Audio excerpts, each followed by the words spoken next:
In this day and age, men have become procrastinators. They've become absolutely passive, unwilling to stand up for anything, stand up for themselves, which leads me into number one, being the nice guy. Growing up, I was the biggest nice guy on the freaking planet, bro.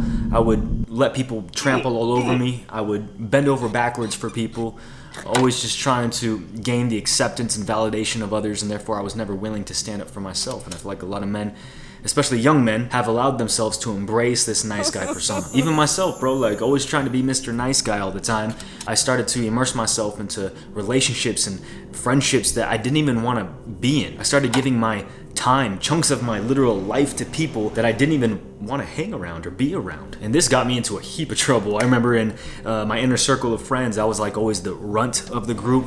In my first relationship with a girl, I was like the whipped puppy, and she just easily controlled all my emotions all the time. I was always trying to be Mr. Nice boyfriend and always just trying to show her how sweet I am, and I never wanted to cause any problems or step on any toes. I didn't want to cause any confrontation. And I remember the first time I actually stood up for myself and grabbed my nuts and acted like a man, it ended the whole relationship. And at first I was kind of bummed out, and I was like, oh man, maybe I shouldn't have done that. But then after I thought about it, I was like, I'm grateful I did that. I'm grateful I finally stood up for myself, stood my ground, because then she showed all her true colors, and I realized this is a relationship that would have never lasted in the long run. Because when you have like a relationship with like a feminist type of chick, it's not gonna work out, bro. Unless, what? You're passive, unless you're submissive, unless you're just always trying to be the little nice guy. And no shade to my ex, I mean, that was back when we were like 17, so obviously we've grown up a lot since then. But check it out, what I've learned through this whole journey of manhood and self-improvement in general is masculine men, they're not nice guys. Don't get me wrong, being nice is a trait that they possess, but at the same time, they don't revolve their whole life around just being nice to everybody. Like me, naturally, look, I'm a nice guy. I always, like I said, I always grew up just being a really nice guy, and I kind of still stand by that. Like, I am a nice guy. I'm not a mean guy, right? I freely give out my generosity to people, but the second that someone abuses that generosity, the second that someone takes advantage of my niceness, that's when I've had to learn how to stand up for myself. And not in a way that causes war, but in a calm, respectful manner. And sometimes that's even distancing myself from toxic people or people that are just destructive to my life. And if you can't do that, all that really means is basically you don't have enough self-respect. And so you need to gain that self-respect by what? Self-improvement, and honestly, just maximizing your masculinity. Honestly, bro, becoming more masculine, it's the key to everything. It's the key to having a more healthier marriage, to being better in business. It's the key to relationships, friendships.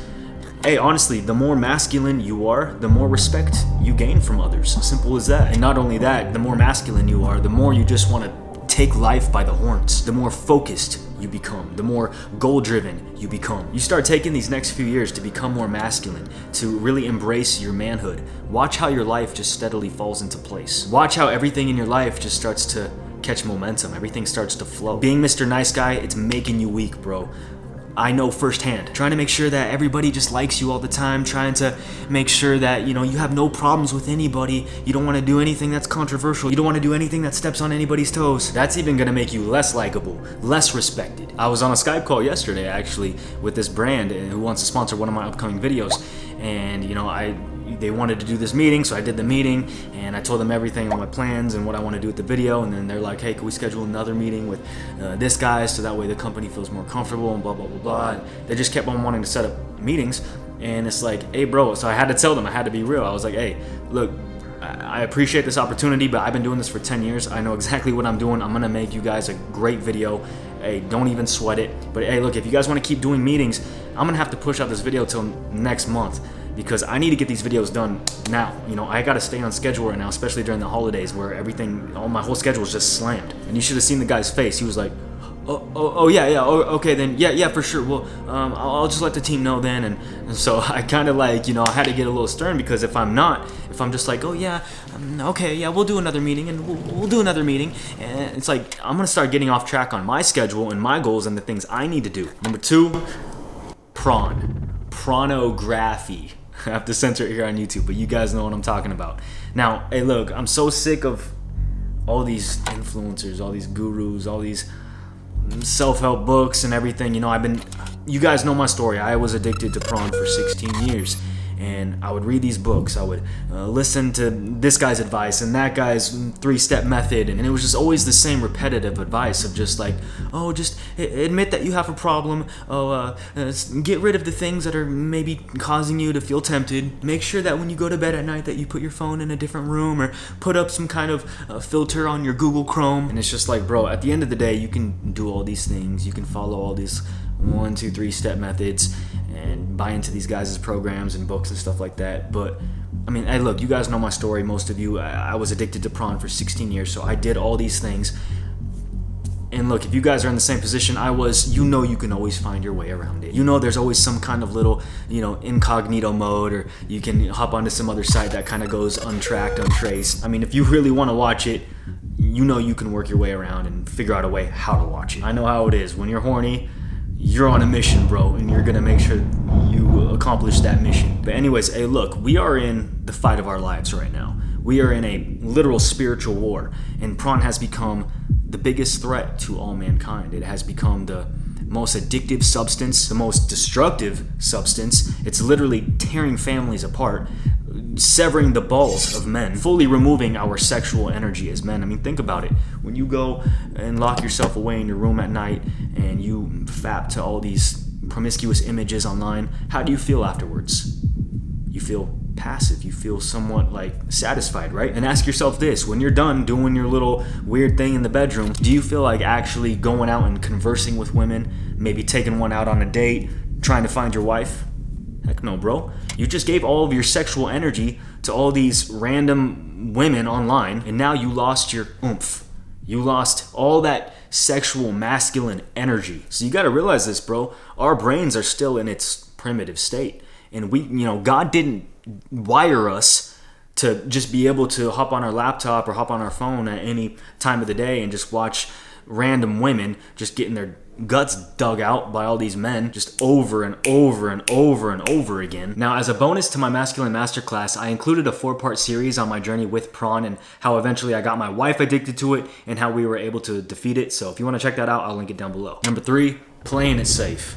Now, this is probably one of the hardest things for me, bro, just being honest with you. Growing up, I've always been just the play it safe guy. You can even ask my friends. Like, if we go out and, we go be adventurous, we go on some hike or something, I'm always the guy that's like, oh, careful, guys. Watch out. Hey, don't do that, bro. Hey, be careful, my guy. I'm always the guy like bringing extra snacks, extra liquids to make sure we're hydrated, a compass to make sure we never get lost, and like I got my knife, I got my gun just in case if wild animals come at us. Even in business, bro, like for those of you who have followed me for like the last 9 or 10 years, like I've always just done like mediocre, okay, right there in the middle. And that's simply because I never wanted to reinvest into myself. I never wanted to spend the extra money to help myself grow. I was always the saving money type of guy. And by doing this, by always trying to save money, not trying to hire anybody else because that would, cost me, I was actually slowing my growth on YouTube. I was slowing down my process. So by always trying to play it safe, by always trying to save an extra couple bucks or two, I was actually hurting myself in the long run. I mean, yeah, I was saving money, but I was also hurting my growth, my potential. I could have been making like 5-10 times more the income, far exceeding the amount of money that I was putting into it. And one thing a friend of mine told me about 6 months ago that kind of just flipped a switch in my head was, scared money don't make money. And so I thought to myself, I was just like, F it, bro. Let's just hit the ground running.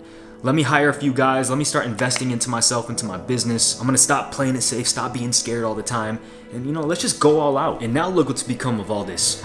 Within the last 6 months, I've gained almost 300,000 subscribers. Actually, more than that. Way more than that.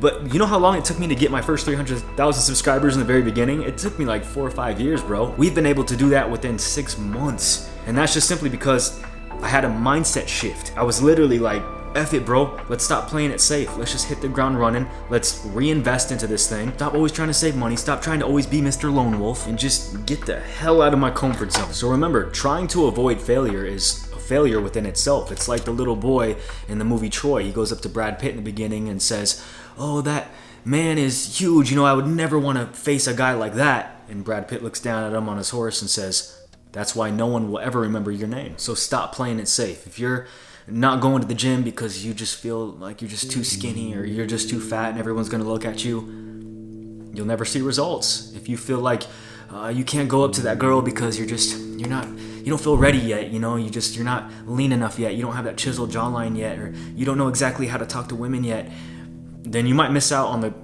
greatest opportunity of your life. You might miss out on happily ever after. I'm actually trying out something right now that's out of my comfort zone. You guys don't even probably realize, but usually I'm always scripting my videos pretty much word for word, right? So lately, like today, right now, I'm not really doing that. I mean, I have a few little bullet points here on my laptop, but I'm kind of just ad-libbing, just kind of seeing what I can come up with on the spot. And of course, my editor right here is making me look good. He's making sure that everything seems seamless. There's a lot of mess ups, but hey, I'm working on it. I'm steadily trying to progress in this area, so that way I can dish out even more videos more faster. So that way I don't always have to. You can keep that in there, actually, Monish. Keep that in there. Keep that mess up in there. I want people to see that this is just me ad-libbing. But hey, look. Honestly, bro, like, if I can learn how to ad-lib a little bit more and less script, I mean, this is gonna help me save time so I can produce more content. And so, hey, with that said, I'm gonna end it on this note right here. I think this is a pretty cool analogy, but if you look at the movie Avatar, the first one, Jake Sully, there's a moment. I'm gonna kind of spoil some things for you guys if you haven't seen it, but there's a moment in the movie where he loses respect from everybody, even his girl. His girl wants nothing to do with him. She literally tells him to leave and never come back. I mean, the dude's screwed up. And so there's a point in the movie where he's thinking to himself, like, basically, how am I gonna gain back the respect of these people, of these Na'vi? And so he had to think to himself, what's like the most daredevil thing I could do? What's the most craziest, risky thing that I can do to gain respect back? And so if you guys have seen the movie, he actually takes his little animal, I forgot what it's called, but he's flying above the Turok. And throughout the entire history of the Na'vi people, there's only been, I think, 5 guys to ever have a Turok. And they actually name you, I think, Turok Maktu, if you have one of these. And so he literally jumps off of his and hooks up himself. It sounds weird if you guys haven't seen the movie. He hooks up his little braid thingy to the Turok, and he becomes Turok Maktu. And he flies back to his people, and all the people look to him in awe, and they're amazed that he was able to do this. And therefore, he becomes the new Turok Maktu, which, like I said, has only been done about 5 times in history. And within an instant, not only does he get his girl back, and she's just straight looking to him in complete awe, you could tell, like, she's ready to go. He's got her engines revving. So not only does he get that sexual energy back, but now he's gained the respect back from the whole tribe, and he literally becomes the leader of the whole entire clan, bro. So hey, don't be afraid to be like Jake Sully and take those risks. Don't be afraid to push yourself outside those comfort zones and see how far you can go. You'll only know your full potential when you stop playing it safe. And yes, you will have times where you fail. Yes, you will have times where you fall short, but it's not about being perfect. It's never been about being perfect. It's about the process. It's about continuing to show up day in and day out, despite if you win or lose, despite if you fall short or you succeed. It's constant repetition. It's constant practice. And as you will see, what do people always say? Practice makes perfect, but that doesn't make sense. Practice makes progress. And that's what we're focused on, progress. So with that said, hope you guys all enjoyed today's video. And hey, check it out. If you want to take your life to the next level as a man, and if you really want to embrace your masculinity, reject the ways of culture, check out this video right here. You won't be disappointed. And until next time, I'll see you all very soon. Peace always.